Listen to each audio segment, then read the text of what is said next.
Monsieur Cardon, médecin, connaissances techniques, conscience morale et responsabilité élargie. Le témoignage de l'esprit, Monsieur Cardon, médecin, présenté dans la deuxième partie du ciel et de l'enfer, offre une réflexion profonde sur la relation entre connaissances professionnelles, éthique personnelle et responsabilité morale. Son récit démontre que la vie spirituelle évalue non seulement ce que l'on sait, mais surtout comment ce savoir a été appliqué dans le contact avec la souffrance humaine. Monsieur Cardon s'exprime avec une lucidité intellectuelle préservée, gardant mémoire, raisonnement et conscience claire de son identité. Cependant, son état spirituel révèle une inquiétude intérieure. De son vivant, il a exercé la médecine avec compétences techniques, mais il reconnaît qu'il n'a pas toujours su allier le savoir scientifique à la sensibilité morale, à l'empathie et au profond respect de la dignité humaine. Cette dissociation devient évidente après le décès.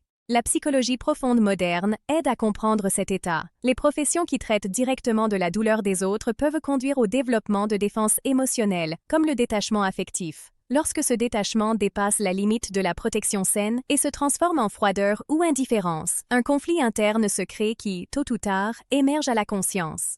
Le spiritisme est clair que la souffrance de Monsieur Cardon n'est pas une punition, mais le résultat de l'élargissement de la lucidité morale. Après la mort, il commence à percevoir avec plus de clarté l'impact émotionnel et humain de ses attitudes et omissions. Le savoir qui n'a pas été accompagné de compassion génère un inconfort lorsque la conscience devient plus sensible et englobante. La science moderne renforce cette lecture en démontrant que la véritable excellence professionnelle implique des compétences techniques et émotionnelles. Des études en psychologie et en éthique médicale montrent que l'empathie, l'écoute active et la responsabilité morale sont des composants essentiels des soins globaux. Sur le plan spirituel, cette intégration devient encore plus évidente, car seule la valeur morale des actions demeure. Un autre point important du témoignage est l'absence de révolte. Monsieur Cardon ne se rebelle pas contre sa condition, ni ne cherche des justifications externes. Il reconnaît qu'il a eu des occasions d'agir avec plus d'humanité et qu'il a échoué dans certaines d'entre elles.